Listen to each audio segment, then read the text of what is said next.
बोकारो के नक्सल प्रभावित लूगू पहाड़ मुठभेड़ में सक्रिय रूप से शामिल प्रतिबंधित भाकपा माओवादी संगठन की सदस्य सुनीता मुर्मू उर्फ लीलामुनी मुर्मू ने आज बोकारो पुलिस अधीक्षक कार्यालय में SP Manoj Swargiary, commandant CRPF एवं अपर समाहर्ता के समक्ष आत्मसमर्पण कर दिया। विदित है कि 21 अप्रैल की तड़के ऑपरेशन डाकाबिरा के तहत हुई मुठभेड़ में 1 करोड़ के इनामी विवेक दास सहित 8 हार्डकोर नक्सलियों को पुलिस ने मार गिराया था, जबकि 8 से 10 नक्सली भागने में सफल हो गए थे। मुठभेड़ के बाद बोकारो पहुंचे डीजीपी अनुराग गुप्ता ने कहा था कि ऑपरेशन डाकाबिरा के तहत भागे नक्सलियों की तलाश में सर्च अभियान जारी रहेगा।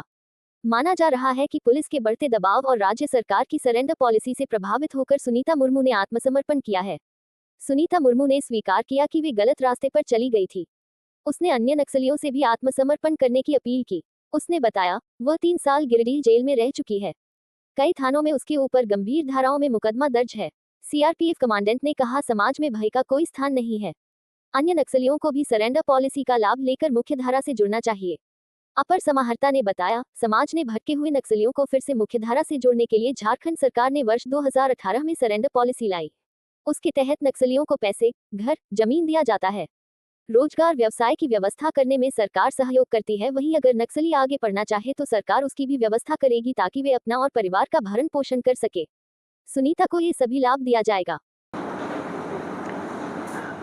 मतलब घर से आए थे हम, मतलब पहले हम जेल में थे पहले एक बार, तो उसी समय हम जमानत लेकर के निकल गए थे। तो उसी समय में हमको फिर कोर्ट जाने बोल करके हमको ले आया। तो वहाँ से हम निकल गए, आ गए। तो हम सोचे कोर्ट ले जा रहा है तो हम जाएंगे ही, और पहले से मेरा सोच था हम सरेंडर करेंगे। तो वहाँ से हमको ले आया और फिर ले आ करके हमको उसी में फिर जोड़ दिया, और उसी में जोड़ करके हम मतलब यही लूगू पे जगह में रह गए। नक्सली क्यों बने? हमको समझ में नहीं आया था पहले, मतलब वो नक्सली है ने क्या है।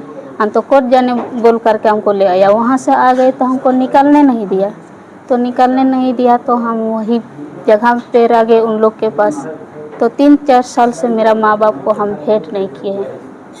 कहाँ गए? तो यही लूगू पे जगह में ही क्या किए?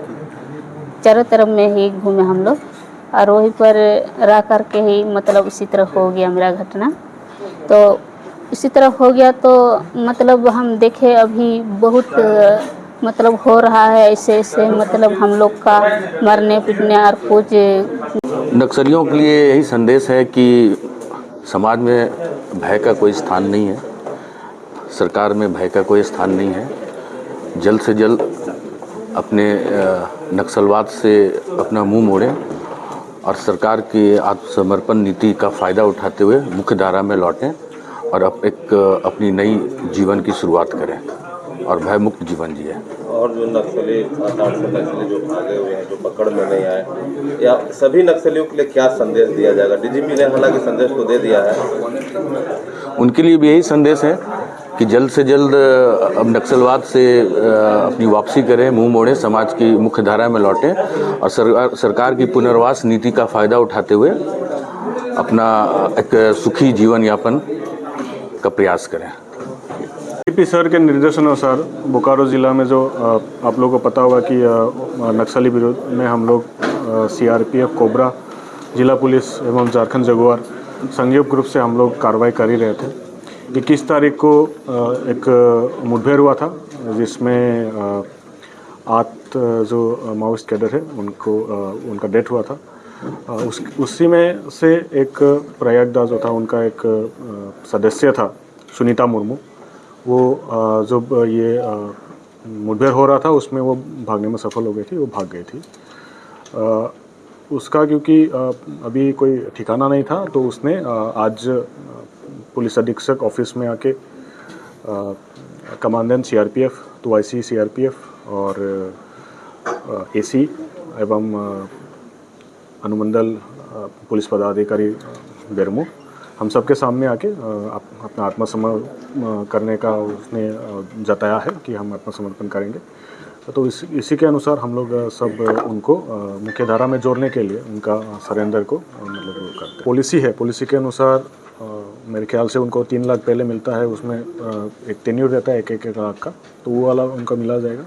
फिर उसके बाद उनका जो डिस्ट्रिक्ट एडमिनिस्ट्रेशन और कमेटी के अंदर जो वो होता है एक ज़मीन का भी प्रावधान है, वो भी देखा जाएंगे, और इंश्योरेंस वगैरह, घर का खर्चा, वो सब देखा जाएगा। और वकील जो उनको केस लड़ने के लिए सरकार की तरफ से दिया जाता है, वो भी उनका लाभदान होगा। मतलब कुल इन पर कितने आपराधिक मामले दर्ज हैं? अभी तक उनका एक 2019 में एक केस हुआ, उसमें जेल गए थे, खुखरा PS के अंदर, ये एक कांड है। और अभी जो रिसेंट मुठभेड़ हुआ था उसमें वो थे, तो उसमें ये केस है। गृह कारा आपदा प्रबंधन विभाग की ओर से 2018 में एक आत्मसमर्पण नीति झारखंड सरकार के द्वारा बनाई गई थी। उसमें जो भी नक्सली या उनके गतिविधि से जुड़े हुए जो भी व्यक्ति आत्मसमर्पण करते हैं, तो झारखंड सरकार की एक अच्छी पॉलिसी बनाई गई है, ये देखते हुए कि वो गलत रास्ते में जो भटक गए हैं और वो गलत राह अख्तियार कर लिए हैं, वो उनके लिए बहुत सारी पॉलिसियां में जगह दी गई हैं, उनको कैटेगरी में बांटा गया है। उसके तहत जो आत्मसमर्पण करते हैं उनको राशि मिलती है।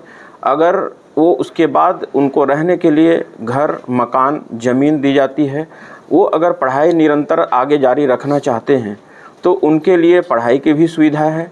अगर उनको और किसी कार्य में, जैसे व्यवसाय में अगर वो जुड़ना चाहते हैं तो व्यवसाय से भी जुड़ के वो लाभ ले सकते हैं। उनके परिवार के लिए बीमा की भी पॉलिसी अपनाई गई है। उनके परिवार में जितने भी सदस्य होंगे उनको बीमा इत्यादि की राशि, इसके अतिरिक्त अन्य भी बहुत सुविधाएं हैं जो सरकार के प्रावधान है, उसके तहत जिला प्रशासन जो गृह कारा विभाग के निर्देश जो पॉलिसी बनाई गई है उसके तहत मुहैया कराएगी।